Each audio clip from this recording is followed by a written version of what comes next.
Welcome to Life, Love, and Light. I'm Veronica Mary Rolfe, and in this second season of podcasts, we're exploring a fascinating variety of biblical mystics. These men and women faced major challenges and crises in their lives, made some really big mistakes, even committed gross misdeeds, were forgiven, received mystical revelations, and then dared to act on those revelations. Their stories may become powerful inspirations for us in our own times of crisis, danger, fear, and spiritual uncertainty. Over the last 2 weeks, we've delved into the story of Joseph, who was sold into slavery by his brothers and rose to become a great prince of Egypt.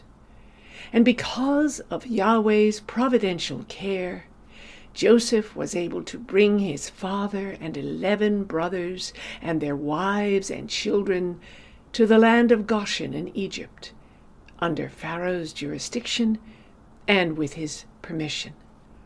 Thus, during 7 years of famine, Joseph, the Grand Vizier, saved his entire family, as well as all of Egypt, from starvation. Living in the fertile land of Goshen, the Hebrews shepherded their own large flocks of sheep and cattle, as well as the flocks of Pharaoh, and they grew to be a strong and numerous people. And then, after some 400 years, quote, a new king arose over Egypt who did not know Joseph. He said to his people, "Look, the Israelite people are more numerous and more powerful than we. Come, let us deal shrewdly with them, or they will increase.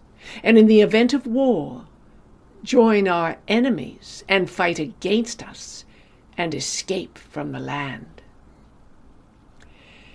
So, as the story of Moses unfolds in the book of Exodus, Pharaoh, probably Seti I, who reigned from about 1290 to 1279 BCE, was determined to weaken the Hebrew population through brutal slave labor, so that they would never have the strength to take sides with an invading army against Egypt.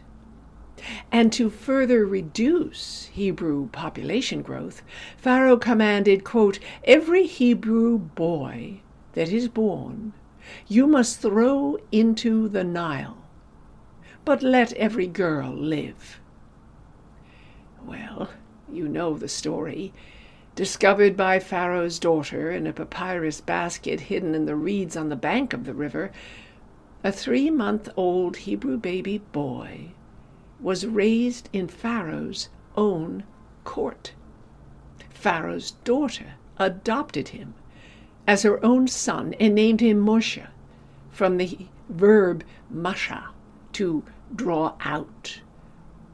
Now, the biblical writer does not depict the adult Moses as a court intellectual or a religious mystic, for that matter, but rather as a man of fiery passion.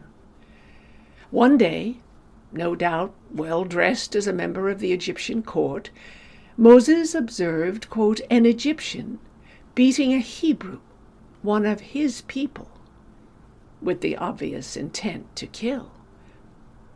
A sense of outrage stirred in Moses for the terrible fate of his people, since his own circumcision confirmed he had indeed been born a Hebrew.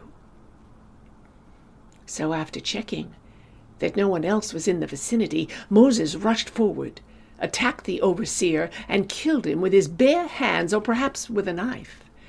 And then he dragged the corpse away and buried it in the sand. In one swift, shocking moment, the narrator reveals Moses as an impulsive, violent man. Quote, "When Pharaoh heard of this, he sought to kill Moses."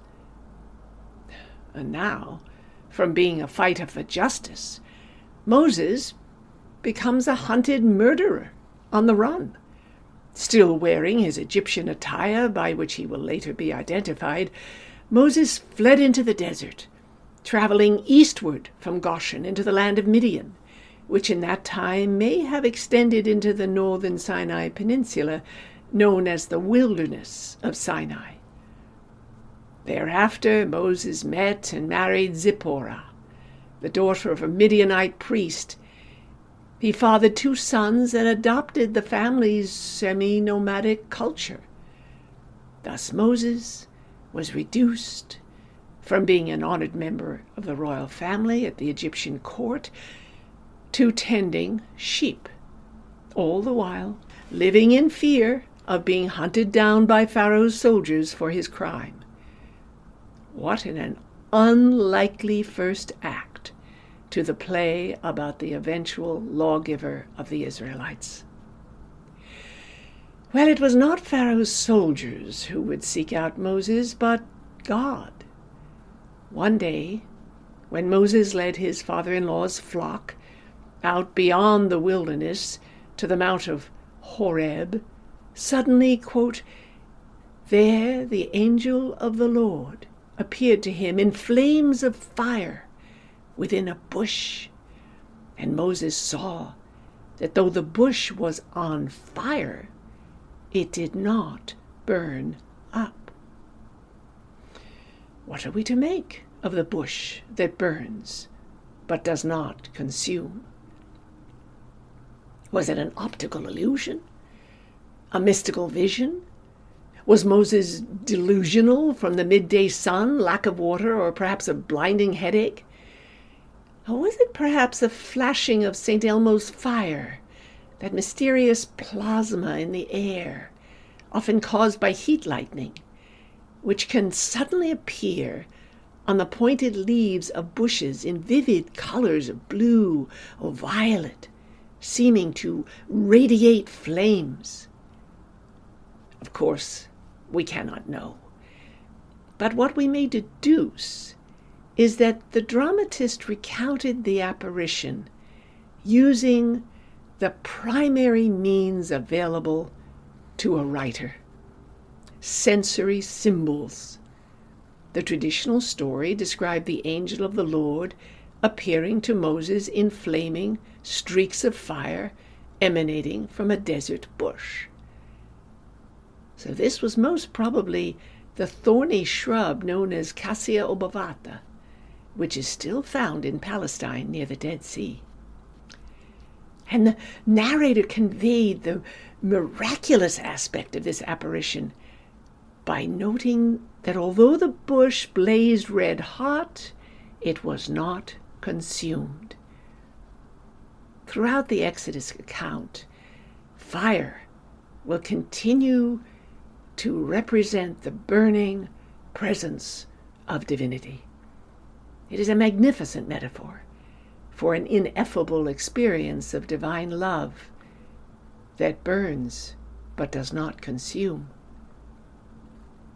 Out of curiosity, Moses moves cautiously toward the bush. Quote, I will go over and see this strange sight, why the bush does not burn up. Suddenly, a voice coming from within the burning bush stops him in his tracks. Moses, Moses! The voice calls the man by name. Like so many biblical figures, Moses responds spontaneously, here I am. In Hebrew, Hineni. And then the voice, which is now understood as the voice of God, speaks again. Quote, do not come any closer, God said. Take off your sandals, for the place where you are standing is holy ground. Indeed, the divine fire is so intense it could scorch Moses. And because the deity was appearing right here, making this ground holy, Moses must remove his sandals, lest he violate the sanctity of divine presence. He must stand on the sand in bare feet. The voice assures Moses that, quote, I am the God of your father, the God of Abraham, the God of Isaac, and the God of Jacob. Well, at this, Moses hid his face because he was afraid to look at God. Indeed, Moses is so overwhelmed by this experience of divine presence that he drops to the ground and buries his face in the sand. And then the Lord said, quote, I have indeed seen the misery of my people in Egypt. I have heard them crying out because of their slave drivers, and I am concerned about their suffering. So I have come down to rescue them from the hand of the Egyptians, and to bring them up out of that land into a good and spacious land, a land flowing with milk and honey, the home of the Canaanites, Hittites, Amorites, Perizzites, Hivites, and Jebusites. And now the cry of the Israelites has reached me, and I have seen the way the Egyptians are oppressing them. Picture the 80-year-old Moses, a man who murdered an Egyptian and who, according to tradition, has been in self-imposed exile for 40 years. He is now prostrate on the sand before God's holy mountain, full of remorse and terror for the murder he committed as a young man, fearful of divine reckoning. Yet God does not accuse or judge him. Remarkably, the biblical writer portrays a deity who is profoundly moved by human suffering, who hears the cries of the poor and the enslaved, who does not stay aloof, but comes down from the holy mountain determined to save his people. This deity also reiterates the ancient promise given to the Israelites to bring them into a land flowing with milk and honey, that is, with good grazing pastures for herds of cattle, to produce abundant milk, and plentiful vineyards that yield grape, not bee, honey. However, the mention of the many tribes already living in the Promised Land is also a prophecy of the battles that will have to be fought before the Israelites can actually settle there. But all that is yet to come. Now the dramatist portrays the quintessential divine-human dialogue. God, so now go. I am sending you to Pharaoh to bring my people, the Israelites, out of Egypt. Moses, objecting. Who am I, that I should go to Pharaoh and bring the Israelites out of Egypt? God, reassuring, I will be with you, and this will be the sign to you that it is I who have sent you. When you have brought the people out of Egypt, you will worship God on this mountain.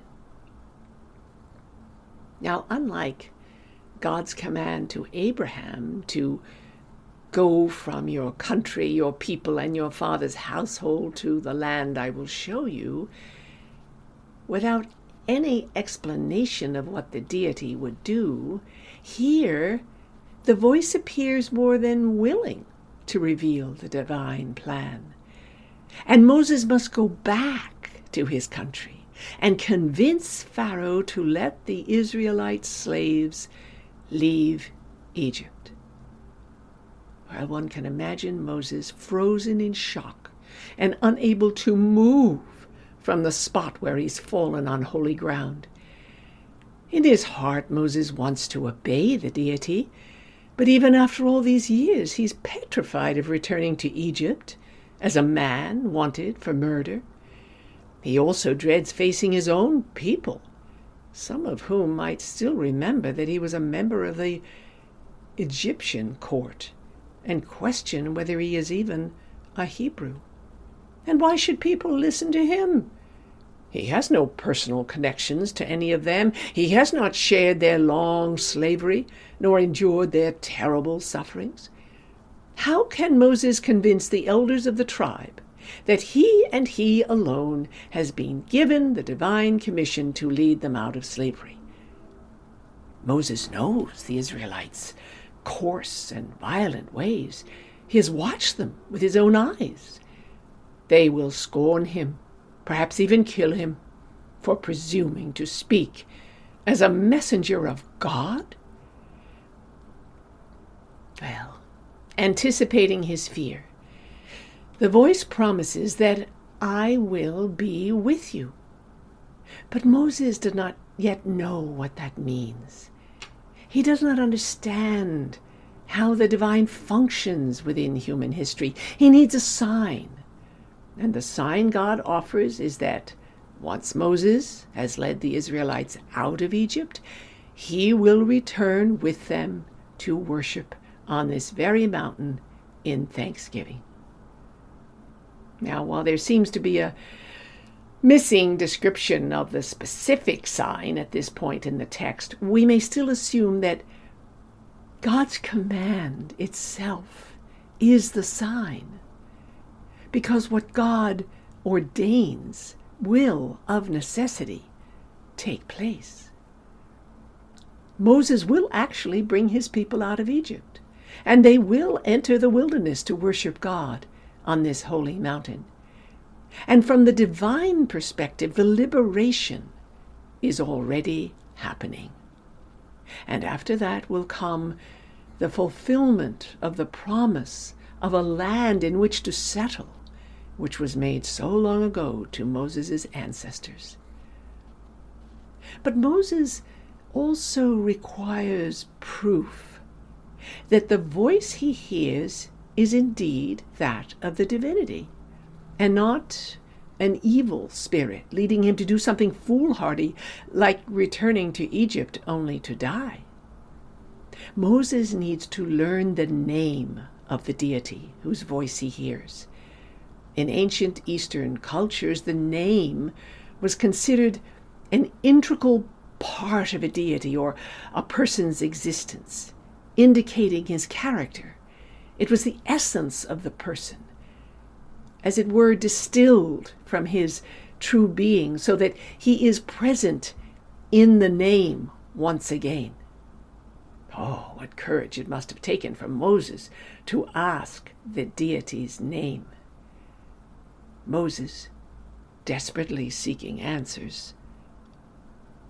Suppose I go to the Israelites and say to them, "The God of your fathers has sent me to you," and they ask me, "What is his name?" Then what shall I tell them? God, out of the silence. Eya, Asher, Eya. I am who I am. This is what you are to say to the Israelites. I am has sent me to you. Say to the Israelites, I, the Lord God, the Lord of your fathers, the God of Abraham, the God of Isaac, and the God of Jacob has sent me to you. This is my name forever, the name you shall call me from generation to generation. So the name God gives to Moses in Hebrew, Eya, Asher Eya, translated means, I am who I am. Now it might seem that Israel's God is thus self-described as pure being, the only one who truly is. However, the Hebrew verb eya, I am, does not imply being as an abstract theological principle. Quite the contrary.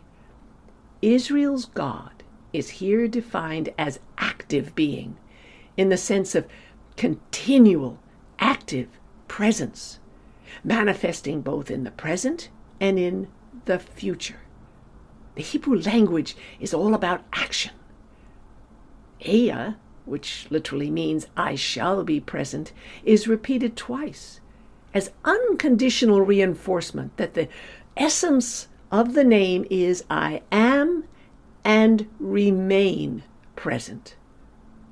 Thus, God is to be understood as always present to the Israelites, guiding and protecting them, precisely because that is how the holy name itself defines God. Active presence is who God is. In addition, the second mention of Eya implies that I am may be translated not only as present activity, but as future activity. I am who I will be. Well, the Israelites would only discover who the future active God would be when they experienced the mighty deeds that Yahweh would perform for them in the course of their history. In truth, even I am who I am is not the name of God, who, of course, cannot be circumscribed by any single name. Rather, it is a description of Yahweh's active and abiding presence. As Martin Buber wrote, Yahweh is he who will be present, or he who is here, and he who is present here, not merely sometime and somewhere, but in every now and in every here. Yahweh is the existential ground of all that is. Without God, nothing is. God is presence. You may recall that in the Synoptic Gospels, Jesus asked his disciples what name the people were giving him. Quote, "Who do people say the Son of Man is?" Jesus brought up this paramount question not because he needed to know what had been said about him, but because he wanted to force each one of his disciples to come to terms with their own understanding of his nature and his mission. He desired to reach into their hearts and reveal to them what they believed or did not believe. Was he another John the Baptist, the promised return of Elijah, Jeremiah, or another one of the prophets? One can sense the fear that must have gripped the disciples in that moment of questioning. What if they gave the wrong answer? Would Jesus send them away? Only Simon, son of Jonah, had the courage to speak up and identify Jesus as the long-awaited Mashiach, the Hebrew name that means the Anointed One, whose coming would announce the end times and God's judgment on all the nations. Jesus was well pleased with Simon's answer, and because of it he gave the fisherman a new name and a new position among the disciples. Quote, "And I tell you that you are Peter," from the Greek Petros, "and on this rock I will build my church, and the gates of Hades will not overcome it."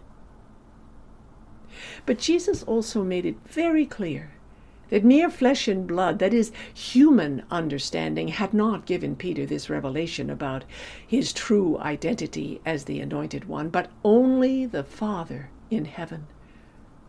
As such, Peter's answer was a revelation like that given to Moses, Yahweh's gift of the divine name. The consistent revelation throughout the Old and the New Testaments is that God, whether under the name of Yahweh or Emmanuel, is God with us. God is the God of intimate presence and continual activity on our behalf, even though we may not always perceive it. God cannot not be present, creating, protecting, loving.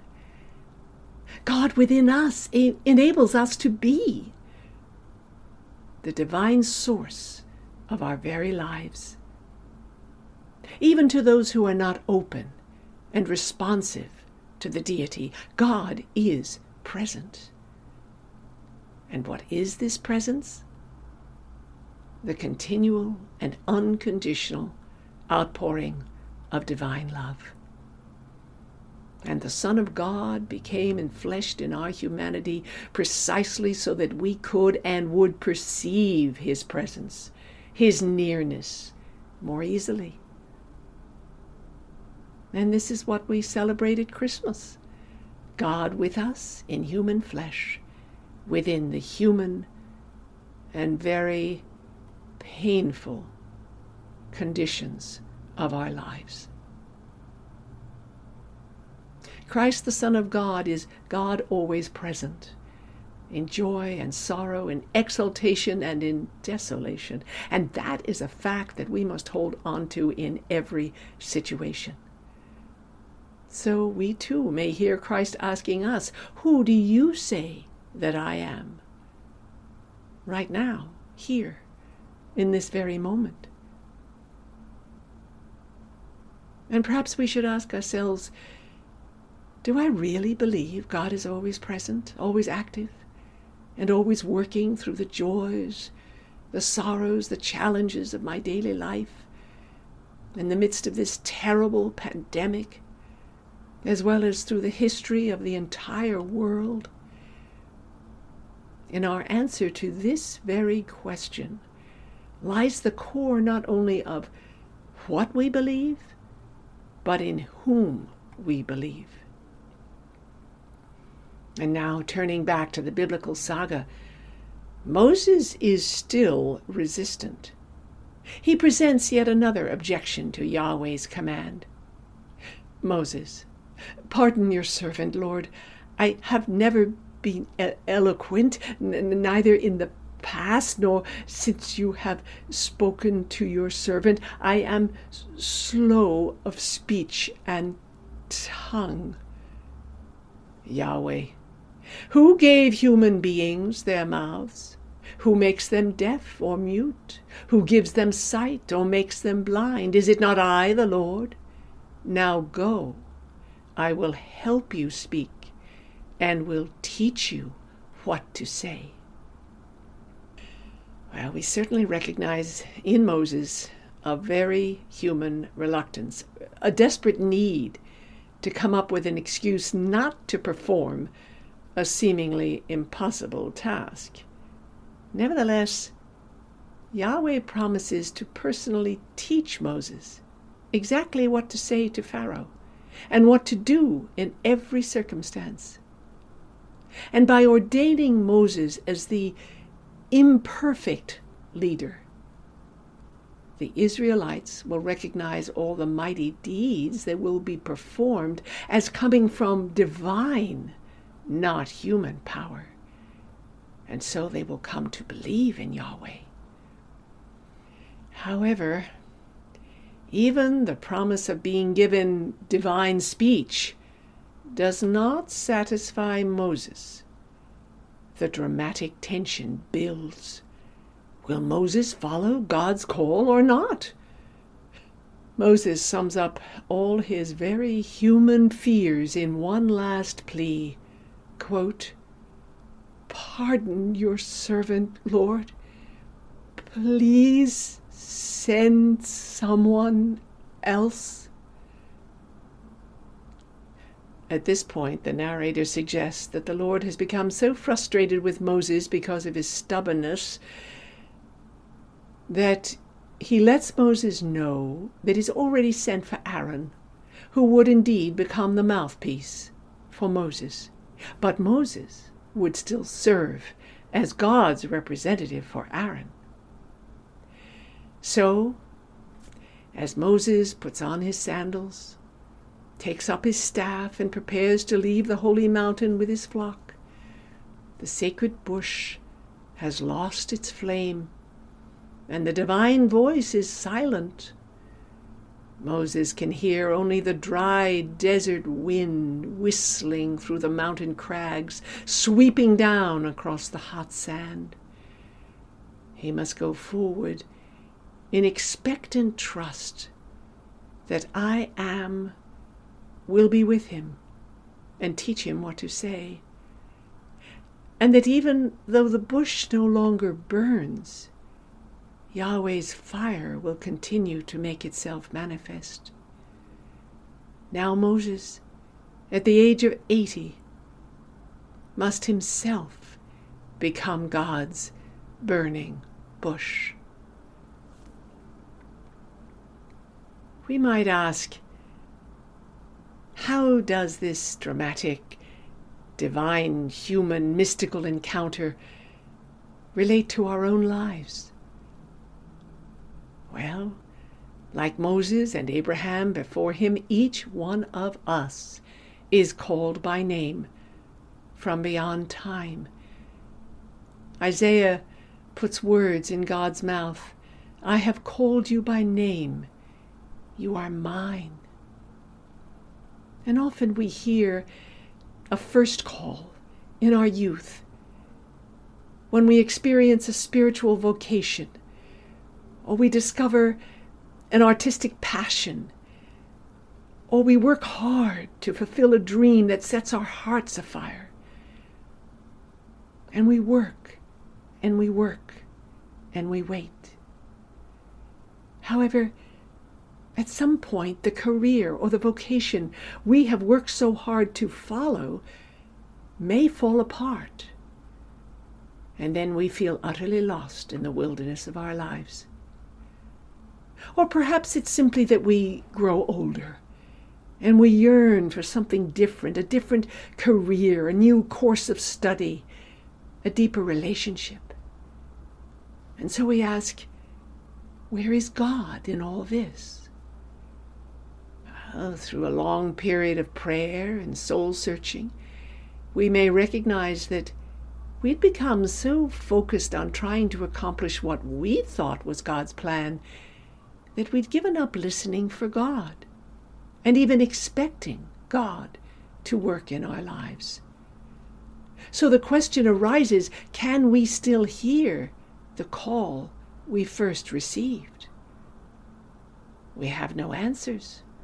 And like Moses in the desert, we too desperately seek a sign. And then, in the hour of our greatest need, the interior voice of God reveals what we must do. It speaks with a passionate burning and an authority we may not refuse, except at our peril. And this is often the call to a new work in the service of others. This second call comes in ever deepening and demanding stages. We may be asked to sacrifice the very gifts and the talents we've worked so hard to develop, even the form of service we once thought was of value. We may be told to leave our carefully constructed sphere of influence, whether professionally or spiritually, in order to set out in a new direction with no idea how to accomplish what God is asking us to do. Of course, we will need to discern the path through prayer and spiritual counseling.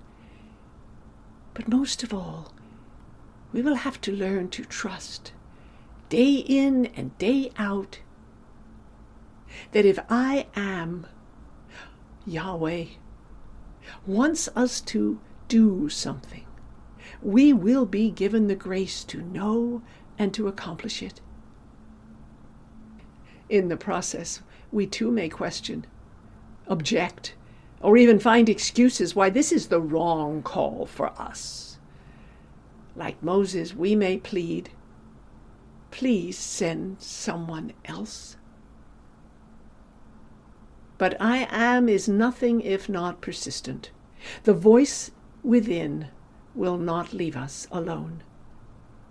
And, quote, today, if you hear his voice, do not harden your hearts. Eventually, like Moses, we will become worn out by our own excuses and realize we can no longer resist the divine imperative. And then when we finally acquiesce to the persistent invitation from the ground of our very being. We cannot hold back. Like Simon Peter and Andrew in the New Testament, when Christ called them to leave their nets and follow him, we too must be willing to leave behind our safety nets, the mental and emotional securities that might hinder us from following the divine call. And whatever we feel drawn to do, or to become, whatever work we feel we must try, whichever new way we feel compelled to serve, we may expect that the will of I Am for us is always and everywhere a vocation to life. In Hebrew, l'chaim. It is an invitation to welcome the richest possible experience of divine grace in every single moment. It is a directive to choose and to embrace life in a way that is so wholehearted, we simply cannot be disappointed. And that is because once we dare to expect God to provide for everything, the abiding presence of divinity itself becomes the fulfillment of all promises. And the sign we seek? The sign will be that as God enables us to be of service, we will see wonders performed in the great liberating work of divine providence. We will begin to experience our lives as holy, both in the sense of becoming more whole and integrated, focused and meaningful, but also in the sense of being graced by extraordinary encounters and discoveries. We have only to be open and responsive to the second call. And when everything seems stacked against us, especially in challenging and dangerous times like our own, we must be ever more confident that God is at work, everywhere and always. We must hold ever more firmly to the belief that even in this hopeless or dangerous situation, God is already preparing our liberation.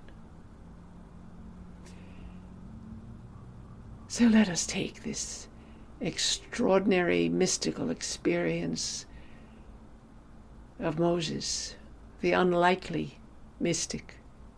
We might almost say the reluctant mystic, into a short guided meditation.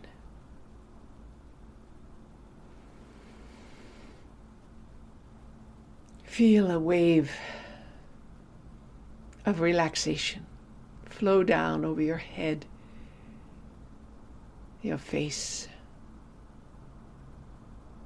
your shoulders, through your arms, over your chest and back, into your abdomen, down your legs and out through your toes.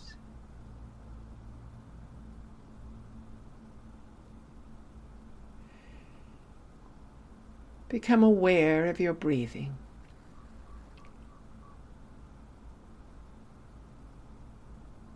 Don't try to change it. Just observe it. Is it long? Or is it short?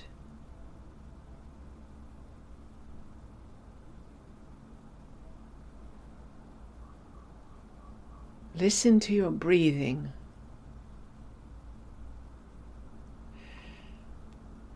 As if to the divine presence within.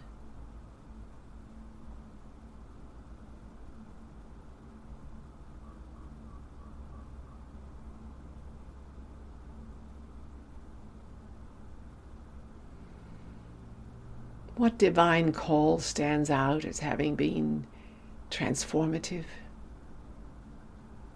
in your life?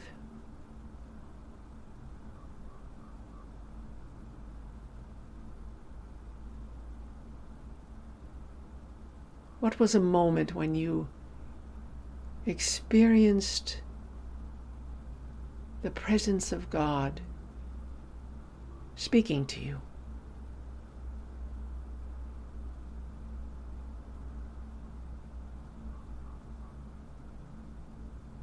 What was your response?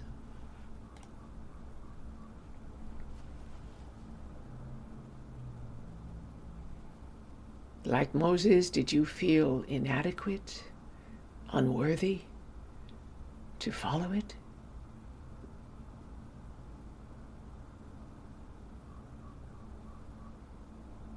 Did you argue with God?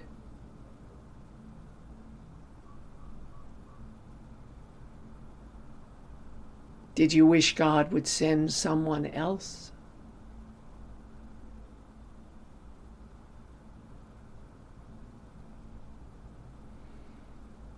Have you been able to respond to that call in whatever way you could?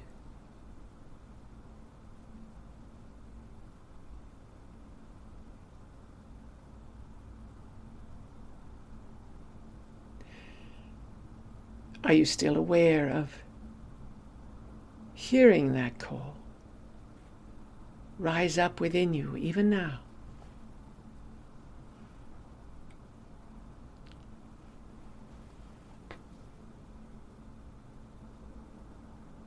And looking back, have you experienced divine protection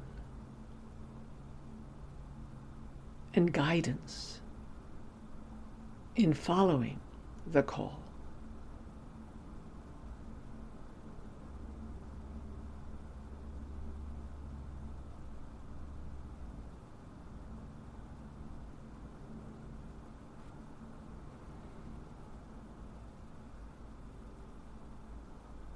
Give thanks that you have indeed been called, and that in whatever way you have responded with your heart and your good efforts, you are deeply blessed.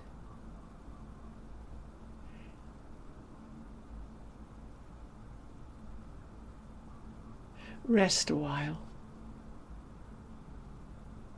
in the divine presence that has always been with you,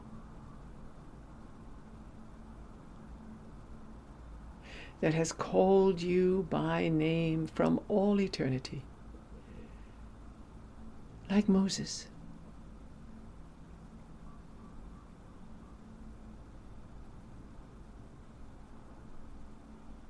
The I am, the always present God, who has protected you and will continue to protect you through all your life.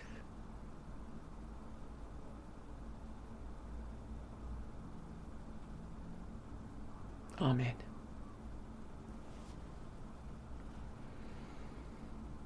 Please be sure to subscribe to these weekly Life, Love, and Light podcasts, and feel free to share them with your family and friends who may be discerning a call, a first call or a second call in their lives right now, or who may be under great stress and in need of hope and divine protection.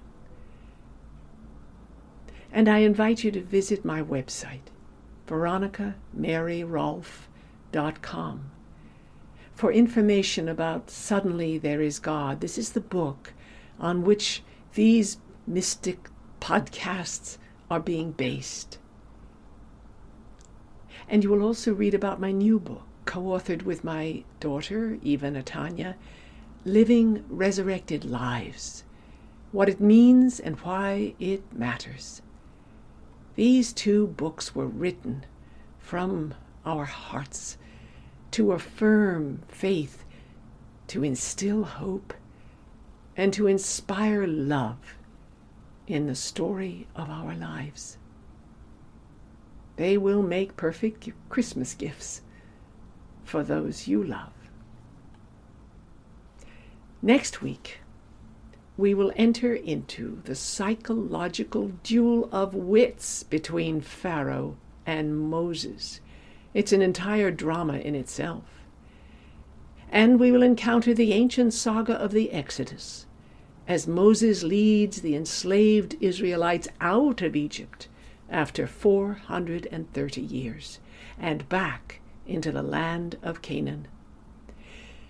It is a story that has vast resonances for our suffering world today, where millions of people are being displaced by war or hunger or poverty and are risking everything to escape bondage and be free. And we will also consider the times in our own lives when we've had to risk everything to gain our freedom, whether physical, mental, emotional, or spiritual freedom. Please join us for this all-important segment. So until next week, I wish you all the blessings of life, love, and light.